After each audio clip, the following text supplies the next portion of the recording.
Good morning, everyone. Today I am very pleased to introduce Professor Agnes Kukulska-Hulme, our third invited speaker.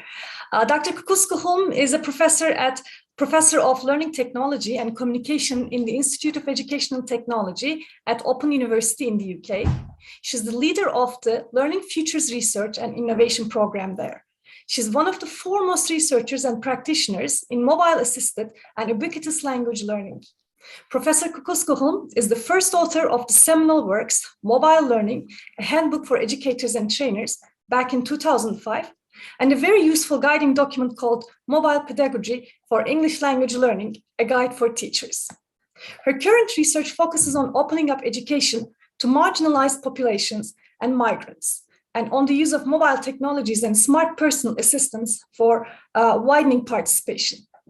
So I am happy to leave the floor to Professor Kukulska-Hulme to deliver her speech entitled Situating Mobile Digital Skills in a New Paradigm. The floor is yours, Doctor. Thank you very much, Senem. It's nice to see you again, and what a pleasure to be in this forum. I look forward to talking to you this morning. It's rather early here on a Saturday, so I need to get the energy going. But yeah, it's a really interesting topic that I want to share with you today. And it's hopefully you can see the slides now. So situating mobile digital skills in a new paradigm.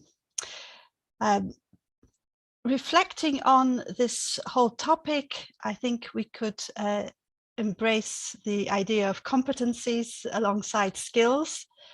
But I think this morning we are very much in creative mode, thinking together about what will be needed in the future and how we address that. So I will share some ideas, some thoughts, and also reflect back on how the field that I work in, mobile learning, is developing and the changes that are taking place. And hopefully together we will come to a better understanding of what will be needed for the future. So as has been mentioned, I work at the Open University in the Institute of Educational Technology, and there we have a program called Learning Futures. So we're always speculating about the future, thinking about what we need to do to prepare for such futures and how we design such futures to be based on technology, but also having a very strong human element, not forgetting the part that human beings play, and how to make things more attractive for us in these new scenarios.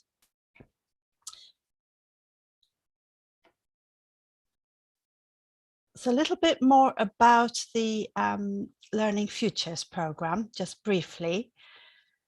There are many projects in this program. I won't go through all of them, but I wanted to highlight on the one hand the various courses that and platforms that we've been involved in designing and populating, and these include the Open Learn courses that are free to use, the Future Learn platform with its MOOCs, and more recently the micro-credentials courses for professional development, and platforms such as Enquire for citizen science.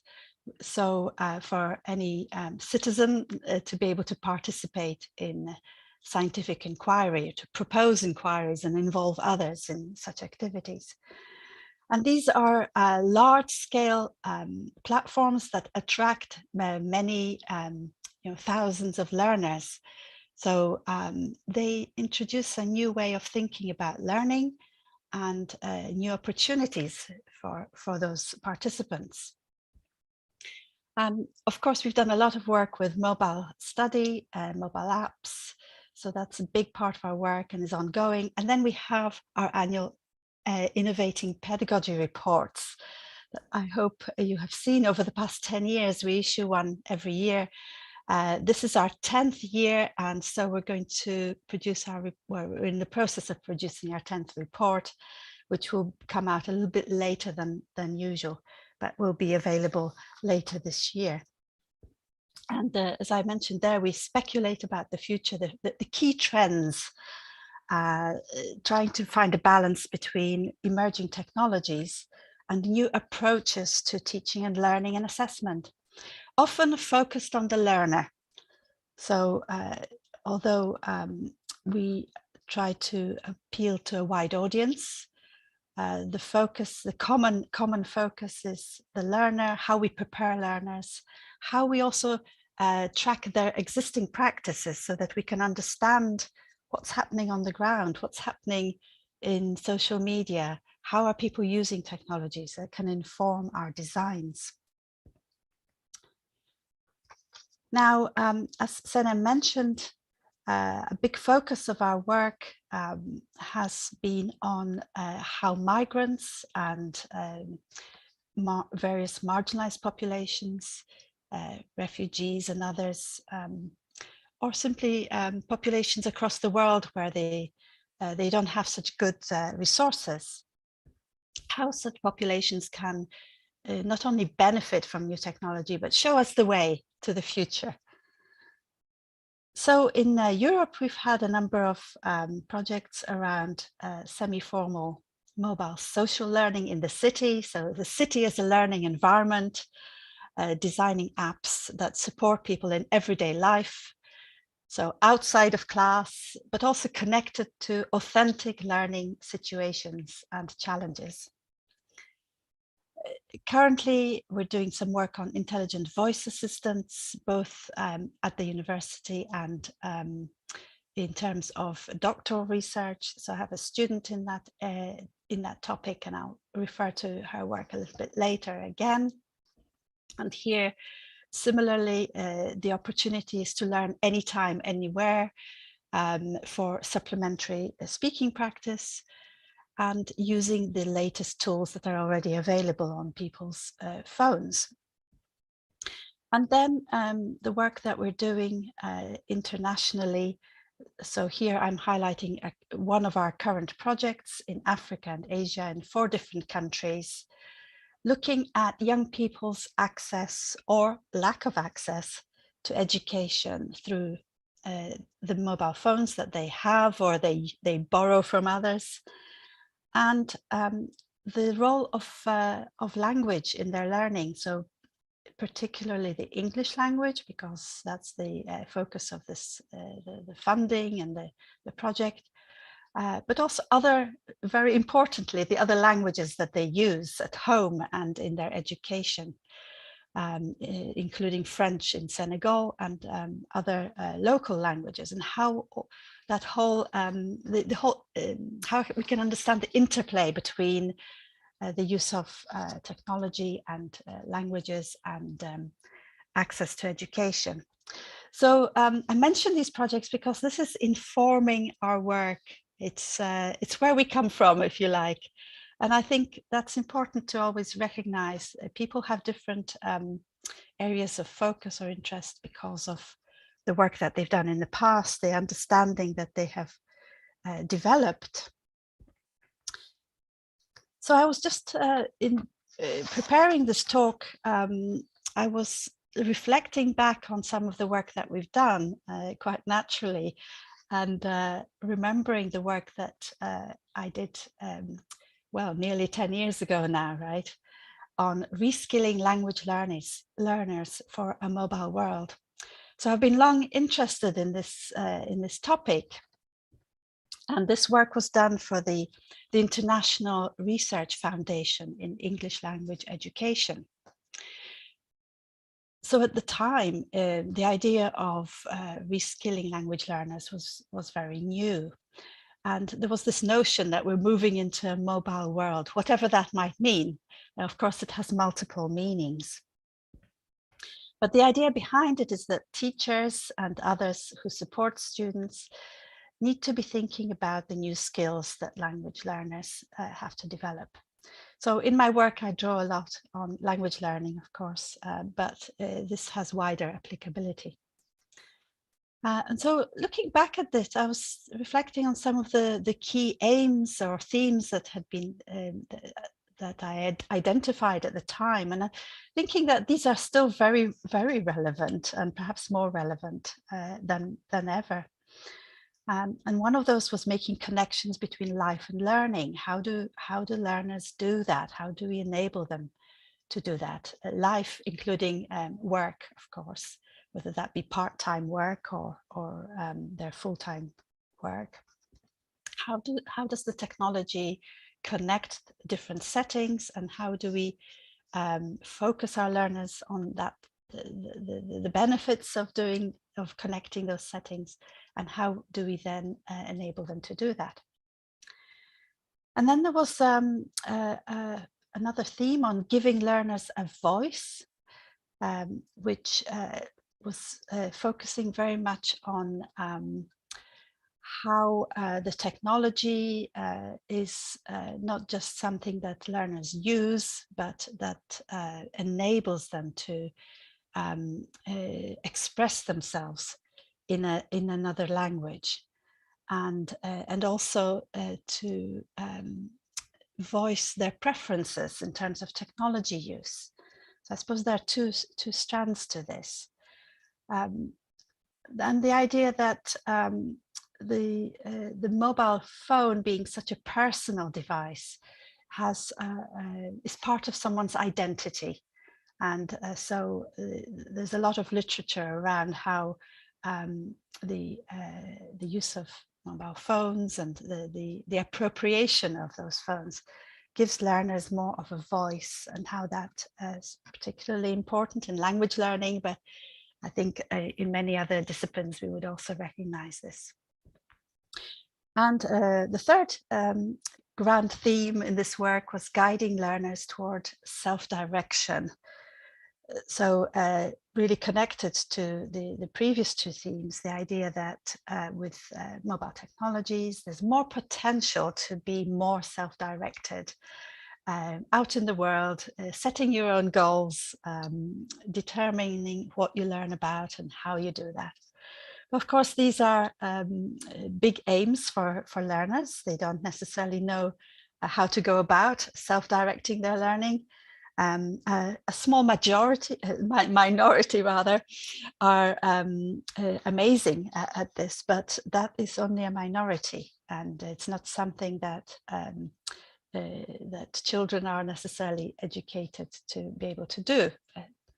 Again, with caveats, in some schools they are, but in many they are not.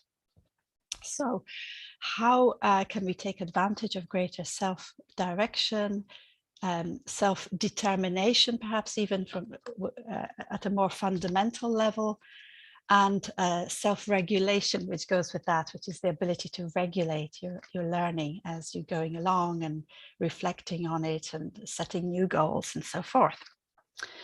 So there are lots of ideas behind this, and in general, I suppose what we're saying is that the new century that we're well into now, right, in 2022, it somehow calls for this greater learner autonomy and this self-direction on the part of the learner, and an ability to use tools flexibly. And last but not least, greater sophistication in the use of social networks.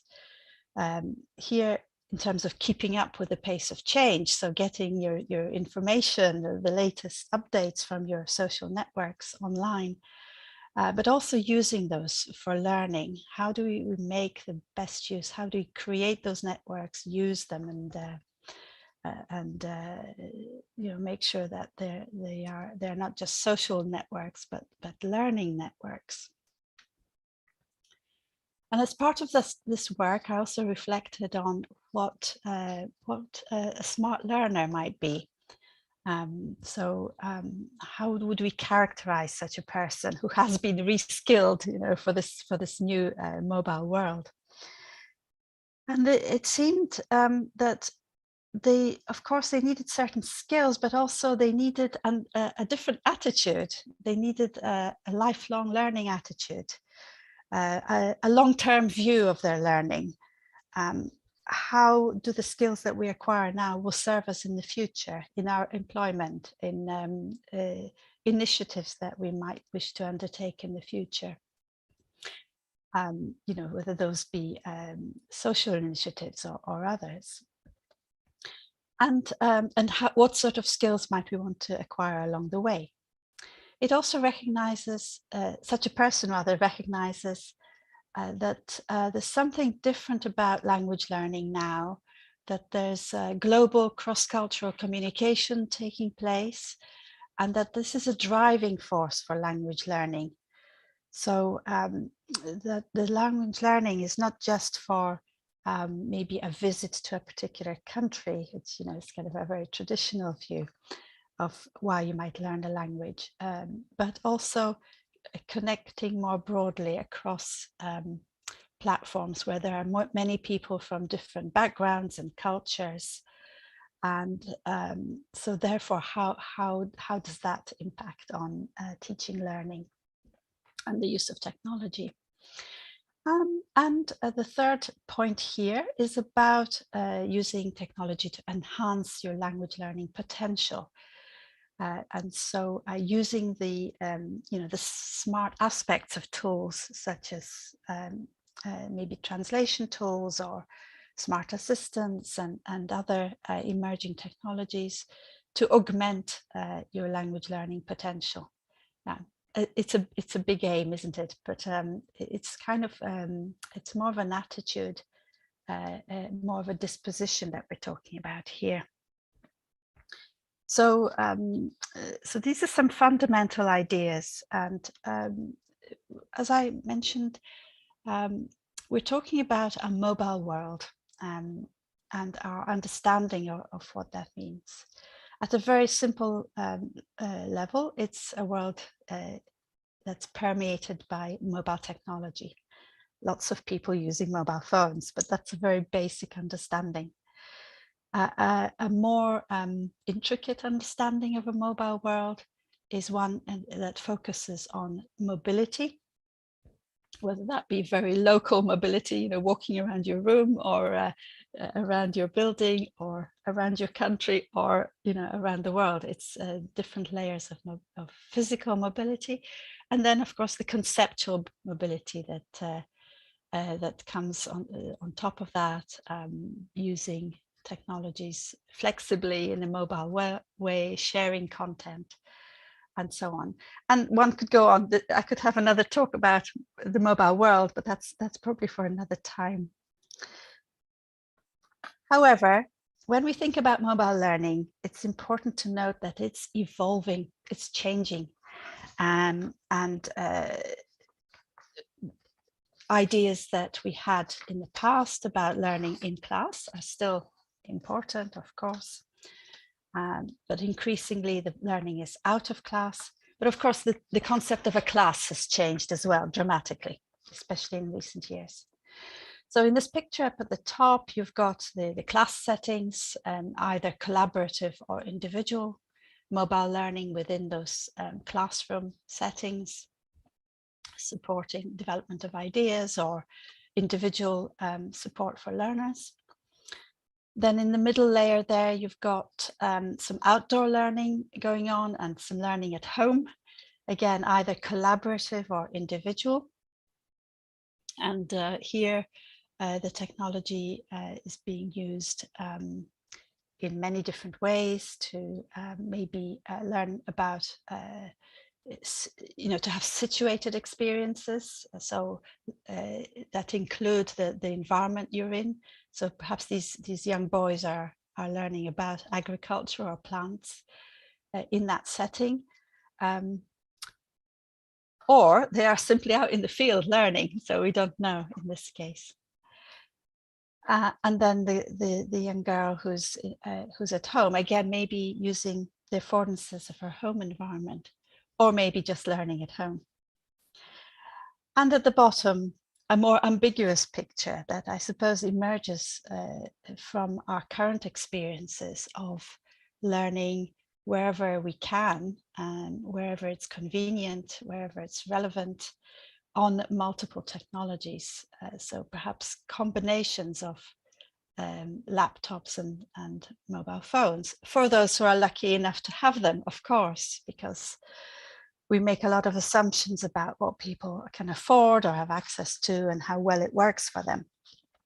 But in one scenario, people have multiple technologies, right? And they can hop between them and use them all, as they wish. But the idea here is that the classroom is virtual, and it therefore enters this whole arena of mobile learning, which previously was very much focused on connecting traditional classrooms to outdoor environments. Thus, we have seen the development of conceptions of mobile learning from, at least one way of seeing it is from more simple to more complex conceptions, starting with the idea that it's learning that's simply convenient, a convenient way to access information and other people, to practice frequently, to collaborate. From that, we go to the research that has been done on learning that across contexts and locations. So the second point is all about situated or contextual learning, connecting contexts. Masses of work have been done in that area now, in terms of connecting school with home, with work, with museum visits, with learning in the city, learning outdoors. So many different contexts, usually small projects which just explore those environments. The third conception is all around content and interaction, which features in definitions of mobile learning overall. And so what kinds of new types of content and interactions do we see? Of course, augmented reality increasingly. Social media has become a huge part of mobile learning. And then some new practices such as following influencers can be identified, and arguably, these influencers may determine or somehow impact on people's choices and what kind of language they learn. The fourth point is about new competencies, as people are seen to be global citizens engaging in intercultural communication and negotiation, using multiple languages, the various linguistic resources that they have, really, I think again, at the moment it's sort of true for some people, not others, I think increasingly technology is enabling this multilingual communication that, again, was not something we talked about in the past. Number 5 is about diversity of people, whether human or artificial, and the various people, I suppose, people as resources that learners can draw on. So first and foremost, teachers, other learners, support staff, of course, family and friends, featuring more than before in teaching and learning, volunteers, crowds on social media. So, drawing on collective intelligence or collective knowledge. Hired tutors coming into the picture in terms of supplementing learning, and intelligent agents or assistants in the artificial sphere, either just as part of a sort of an existing software interface, or in the embodied form in terms of robots. also a growing repertoire of people that can be seen to be involved in the learning. Therefore, leading us to the final point about mobile societies and what that might mean. So I talked about the mobile world. I mean, mobile societies, I suppose, is another way of framing that. Societies that are permeated by the personal digital technologies that we can see changing society, or even transforming how things are done across life and work, and language use as part of that.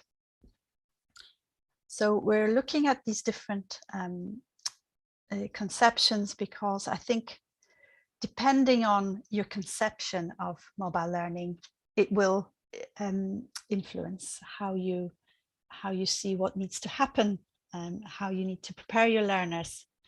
And if you're not clear about your conception, then maybe you won't be so clear about what needs to be done.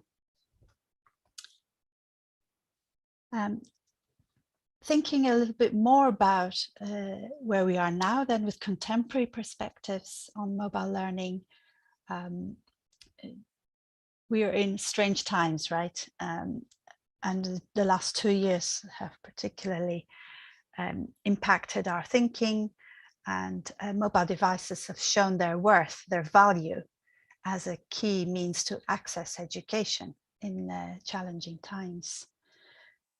Often as the only means of accessing education, but also, as we're discovering in many contexts, inaccurate assumptions being made about learners being able to use their mobile device to access education because of various practical reasons why they can't do that, and also because the learning wasn't designed for mobile access and interaction. So it's a bit of a compromise, right? So that's a key feature of modern times. Then, as I said, I think the language support for students who are again part of this change is that many students are learning on say on MOOC platforms and using resources that are perhaps in English or in other languages that they don't use typically in their education, and so they will need to be supported in their translanguaging, their switching between languages, so that they can be enabled to learn more effectively. And then we also have this growing focus on individuals, on their unique motivations, interests, needs, personal gains, and the personal learning networks that they're creating on the new platforms that often teachers don't know much about. And it's of course very challenging to know what the learners are doing on TikTok or other platforms that maybe we don't really want to delve into. So it's an interesting time in that regard, and what we have to do here is ask the learners what they're doing, tell us about what they're doing, because we probably can't do this ourselves. And then we have to note associated with this, the growth of informal and incidental learning through technology, and this emerging paradigm that we claim has new potential of combining mobile, open, and social learning. So what does this mean? We've recently written about this. So colleagues at other universities, so at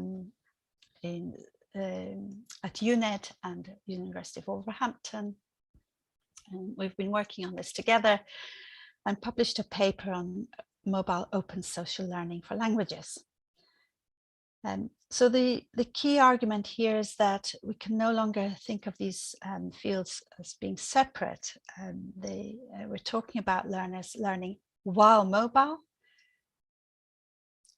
with access to and creation of learning resources in an open way. So a multiplicity of resources, also creation of resources, not just using existing ones, and combining that with the social interactions on the internet. Now, at this stage, I think we just have a broad understanding of what this means. And as we go forward, we will develop this a bit further.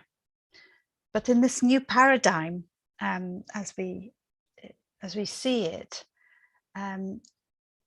what we're talking about is not only a broad repertoire of digital skills and competencies, but also some kind of different awareness, a strategic awareness, how the physical mobility, virtual mobility, the open practices that we're seeing, and online sociability are shaping language use and language learning. So how language use itself is changing and how we go about learning is changing. So what does all this mean for mobile digital skills, and particularly thinking of higher adult education? Because if we were to be focusing on children, we might talk about different things. And some of my students have done research with children, and it is very, very different because children are still developing so many aspects of their capabilities alongside their digital skills. But thinking about adult and higher education, which actually has been the main focus of my research over the years, we can think of those skills being in terms of learning with mobile devices. So actually understanding what the technology is capable of, or the device, knowing your own device inside out, knowing also what other learners have and how they use it. So that's one aspect. Second one is learning while on the move. So understanding how you use those digital skills on the move in outdoor environment. How you, for example, capture aspects of the environment to take back to class or to discuss with others, to reflect on, to stimulate new learning. And then maybe skills for learning in an increasingly mobile world, depending on what we understand by that, as we have said. So we've got sort of these three aspects going on, I feel. In addition to that, we could also be talking about mobile digital skills in terms of mobile application design and development, or the creation of mobile experiences. So perhaps this should be separated out from the other skills. And yet, I think increasingly learners are involved in mobile application design and development to some extent. And they are creating mobile experiences for themselves and others. So somehow these skills also seem to be relevant and could be considered as part of this broader package of digital skills and competencies that should be considered in our planning. So coming down, I suppose, into just some reflection on a specific example, so that we don't become too detached from reality. This is the work of one of my doctoral students, which I feel is very interesting work, because it realizes some of the potential of mobile learning across different contexts. So connecting two learners who are in different places. They are collaborating remotely to perform joint tasks. and they are in different public spaces. So they're using the affordances of the technology in combination with the spaces that they're in to realize the task. Her particular focus was on gesture in this multimodal interaction, where the learners were using Skype video conferencing on their mobile devices to connect with each other, to record how the task plays out, and then later to reflect on it. So it's a particular kind of design of a task. But then we can think about that in terms of mobile digital skills. So we have that aspect of actually learning with the devices that they have. They were using their own devices in this, but they were using Skype on their devices, which learners may or may not have used before. So there may be an element of getting to know new technology, new communication medium. This was a few years ago, so Skype was the thing at that time. Recording what they were doing, and it was part of what they needed to learn to do. And then they were going to be talking, and so they would naturally be using gestures, as people do when they talk, especially, perhaps especially, and this is actually a conjecture on my part, but in environments where they are free to express themselves because they've chosen that environment and they're enjoying the task, and so maybe they become more animated and use their bodily expression more. But also these are language learners, so they're using gesture to express ideas that they're not able to verbalize. But they're challenged because they have a small screen in which to enact this interaction. So some of their skill is, how do I kind of express myself within that small space, and if I'm using a gesture, how do I make it visible, make sure that the other person sees it? They're learning on the move because they are in different, so one of them, say, is in a museum or in an art gallery, and the other one is in a cafe. So they're moving around that space, having obtained permission to use it as a learning space, actually, but that's another topic. And they are using the phone to show objects in that space. They have to maintain continuity of the recording of their experience as they're moving around. And they have to, or they can, this is more in the realm of potential, at the same time somehow capture their emerging vocabulary needs as they discover them in the environment. So how best to do that? And they're learning in an increasingly mobile world. So the teacher is remote in this mobile world, but they will need to share the recordings with the teacher. So how do they do that? Either during this session or afterwards. All these things have to be worked out, right? And so it was all new for the learners. It was new for the teacher. It was new for the researcher. Everybody had to learn together to work this out. But I think this just illustrates the fascinating field that we're, really privileged to research, and what we can learn from these situations. Now, I talk about mobile learning evolution, how it's changing, and I like to highlight the emergence of the mobile and home assistants that we're seeing, and how those will be used as mobile tools. We don't normally think of them perhaps as part of the repertoire of mobile learning devices, but they certainly are becoming that. And these built-in intelligent assistants that typically just respond to commands, but are becoming more elaborate now, are used at home to activate home services, and answer questions, connect to the internet and use the resources of the internet, for example, to answer questions, accessed either on these specific devices or also on your phone.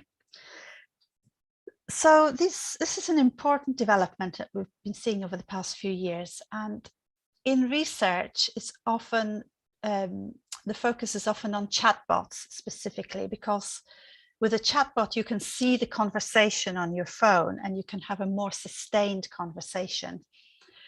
And so then you can start to imagine the scenarios in which a learner will benefit from a sustained conversation on any topic. It could be in language learning, but not necessarily any subject. So these are becoming adopted in education. We wrote about them in our last year's Innovating Pedagogy report. If you want like a succinct summary of what this is all about, I invite you to look at that. And oops, let me just go forward too fast. So when we think about using chatbots in learning, we can consider why on earth we would want to do that. Why would we want to use chatbots in learning? Well, there are some distinct advantages. The first thing to note is that we can use them to focus on the learner's individual needs, and this can improve their motivation to learn. If you know, often in education, learners are in a large class, they're not having an individual conversation about their learning with anyone, right? So this may be a way to enable that. And also some students prefer that. They prefer to ask a chatbot for help. They may prefer the feeling of autonomy that this gives them. You may feel that's a controversial thing to say, and indeed it is, but it is how things are perceived at the moment. So we're thinking about why, but also what. What are they going to be doing with the chatbot? Well, they could be practicing conversations and getting some feedback on that practice. So there's a huge amount of research in this now in healthcare settings. So for example, nurses practicing a conversation with a patient. In law, how do we issue advice as lawyers or solicitors?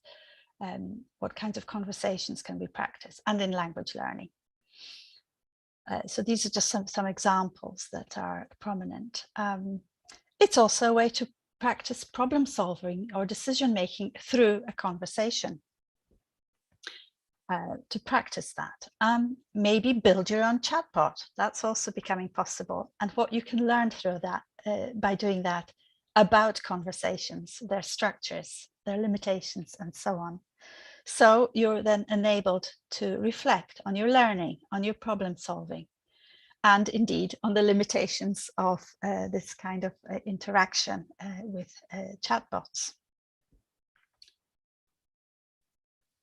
So because this is such an exciting field, one of my current students is researching it, and she is looking at Spanish speakers from different Spanish backgrounds. So she herself is from Mexico, and these Spanish speakers are in the UK.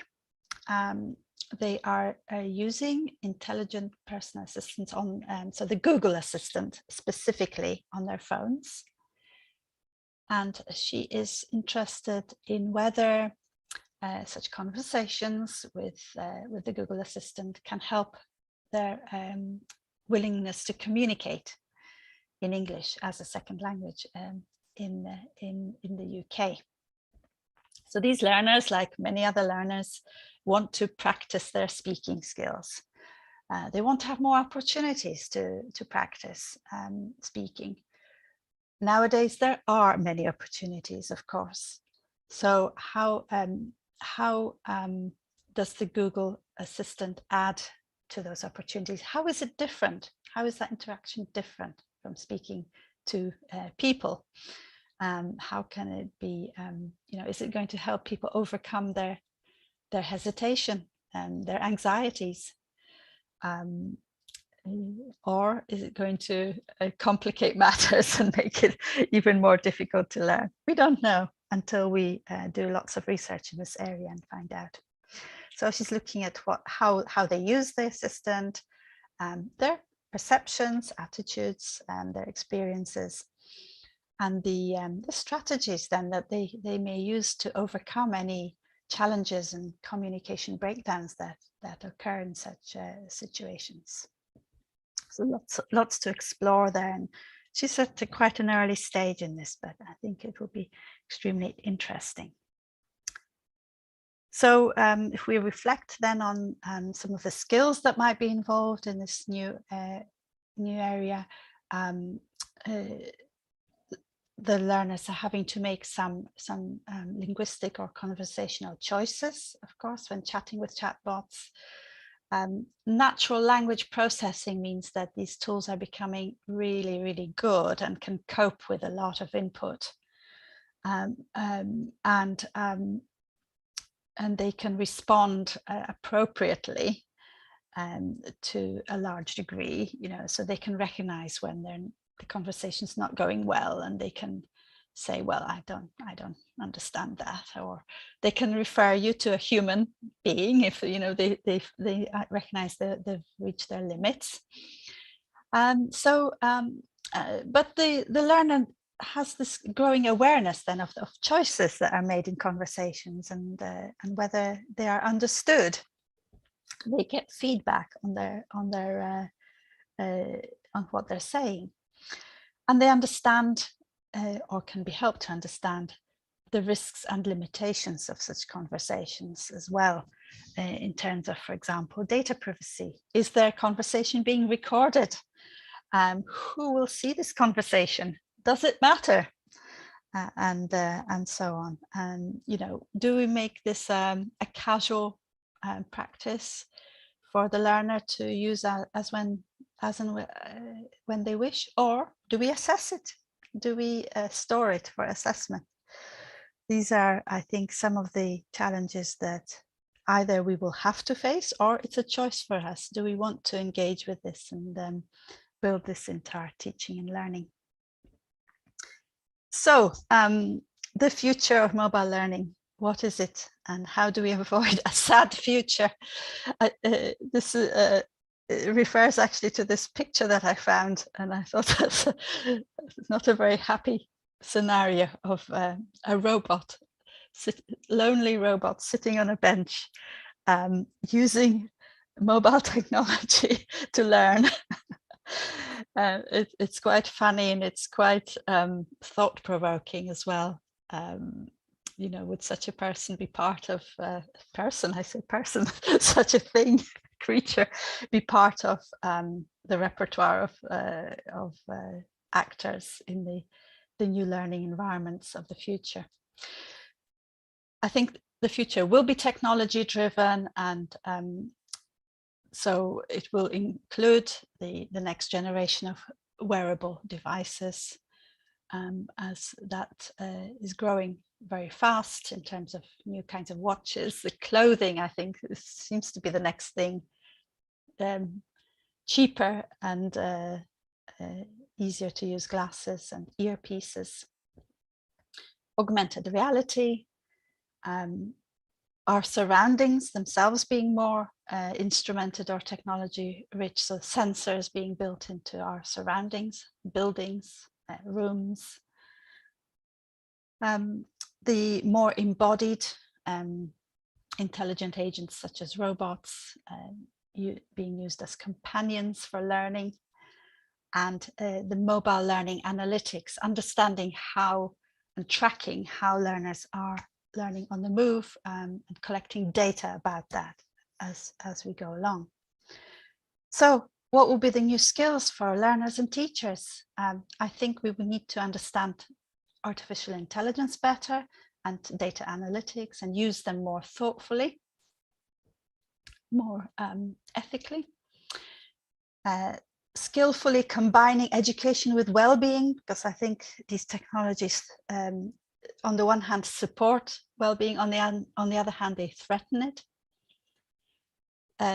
Generously sharing resources with the disadvantaged learners, so skills for in that particular area, and designing for diversity, recognizing that across the world there are so many different learners, and we need to cater to more diverse groups, and we need to interact with more diverse groups in our lives.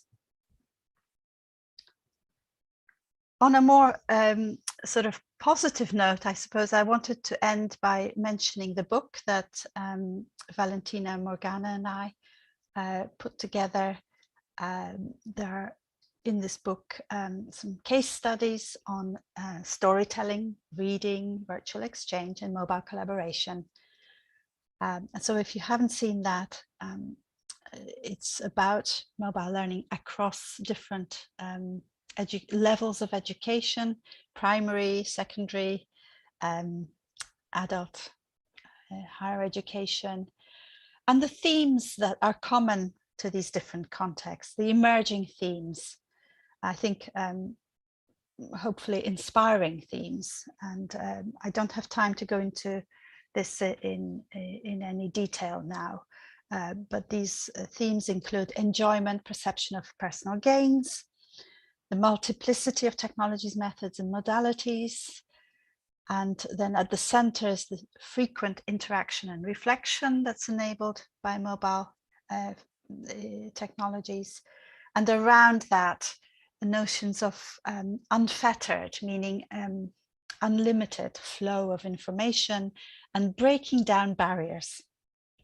Breaking down barriers, I think, is a key theme. So I just wanted to briefly say something about that one. What barriers are we talking about? Barriers of time, place, but also ability, access, age, gender, culture, and context. And in this book, there are big themes, but there are also very practical ideas. So the authors are saying, if we want to break down barriers, what practices can we adopt? Flexible or self-paced mobile learning. Also, smoothing transitions between different contexts or levels for the learners. So breaking down barriers in that sense of between contexts or levels. Intergenerational learning. So mixing up different age groups, involving people that are more senior and more junior, working together, perhaps mentoring or coaching one another, and intercultural exchange, and combining informal and formal learning. Now, just to, as we move towards the end of this presentation, just to give a quick example from the book that I think is a lovely example that also connects with the challenges of the pandemic. So there's a chapter there that describes informal storytelling events in libraries for young English language learners. So these events were set up so as to give student teachers the opportunity to design these events and support the learners in these informal contexts. During the pandemic, they were moved out of libraries into gardens, but that was possible because of the design of this activity. They were using an open access online environment to design the reading activities. And in this environment, many people were involved. The student teachers themselves, the teacher educators, but also librarians, volunteers who were volunteer narrators of the stories, parents, childminders, all kinds of people could get involved in this activity. And so because it was open access, anybody could contribute when it was convenient for them. So these mobile interactions enabled anytime planning resource creation and sharing, and also rehearsals. They could rehearse their narration online before actually doing it for real with the children. Feedback could take place in that platform, and continuous reflection on action, which was important for these young let's say student teachers. Okay, so we are running out of time. A few concluding thoughts then overall from what is a big topic I appreciate, and I think my intention was to stimulate some thinking, some ideas, and really invite you to contribute to your own thoughts to this. So what we're seeing is place, time, and variety of learning activity is increasing, but it's also increasingly under the learner's control in these mobile, open social spaces that are emerging. So mobile learning, therefore, has evolved enormously from being just a simple one-to-one interaction between the learner and their device to something that involves a wider range of technologies, more people, different kinds of spaces. So a more complex ecology of resources across time and space. And so we have to think more broadly about the metacognitive strategies and what might be called the social or affective intelligence that our learners need to develop, as well as more specific digital skills and competencies. And last but not least, because as I mentioned right at the beginning, several of our current projects at the Open University are focused on the experiences of migrant, refugee, and marginalized learners. These are not really specific. These experiences we find are not just specific to these groups. They are experiences that chime with a lot of people. Often marginalization is not spoken about openly, so people are marginalized and we don't know. They're disadvantaged in different ways. And these are partly shaping, therefore, our understanding of how to design a better future, what to consider in future mobile learning designs. Just briefly to mention that if you're interested also in learning analytics specifically, and some of those ideas I mentioned around self-directed, self-regulated learning, this is some recent work that I've done with Olga Wiberg and Barbara Wasson, who and we've collectively drawn on our understanding of learning analytics together with self-regulated language learning and mobile assisted language learning, taking the key understandings from those fields and seeing how they may be combined. So in the design of future mobile learning systems, how we can support self-regulation whilst also providing some learning analytics for teachers and for developers. A couple more publications. The first one is about how language teaching and learning is moving from what is known to the unknown, meaning that learners increasingly will be learning in environments where the learning outcomes are not known from the start. They're emerging outcomes. And the second paper is just a very short one about capabilities and limitations of intelligent assistance. Again, an introductory piece if you're interested in that area. Hey, we've come to the end.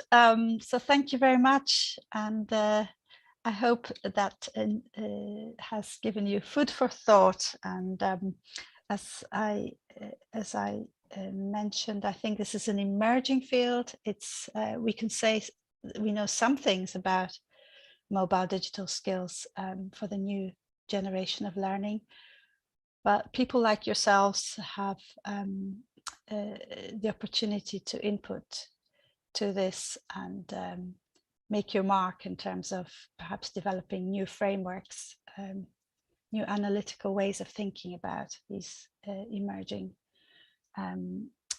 skills. So thank you very much.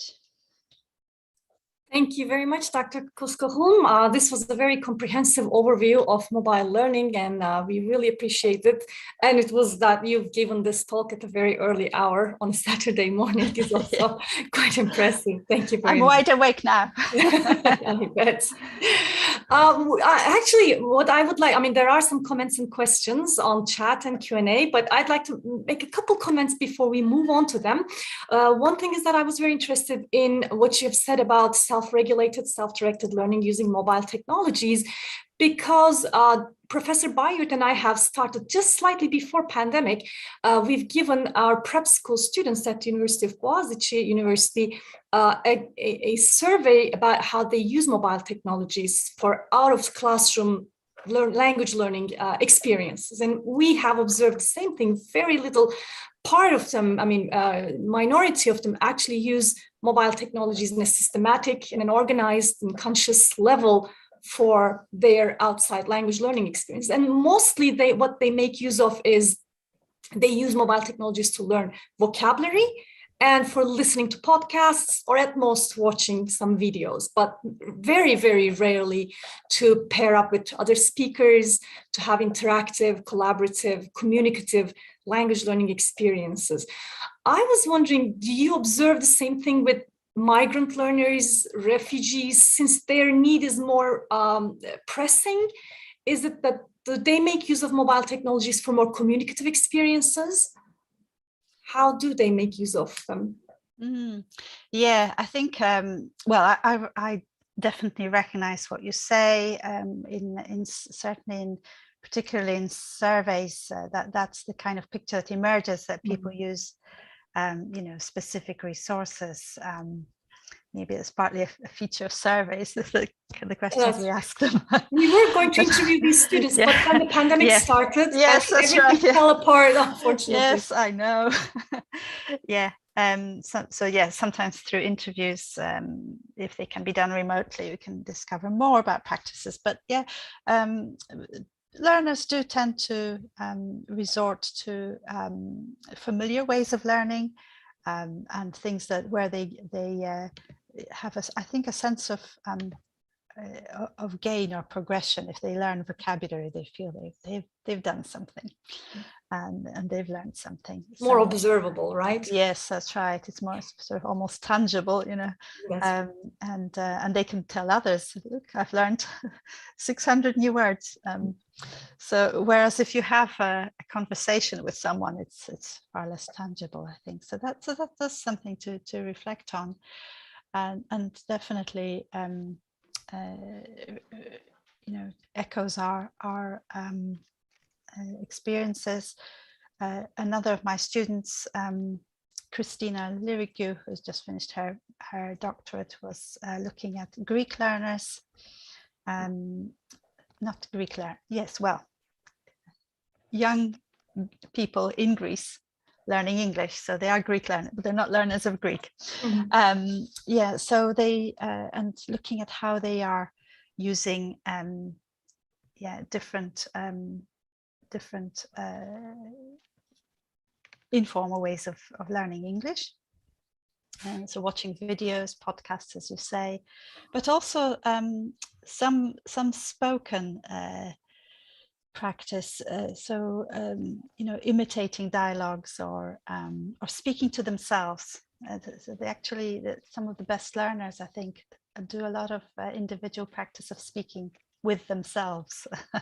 That's something that emerged in that research. But as you say, most learners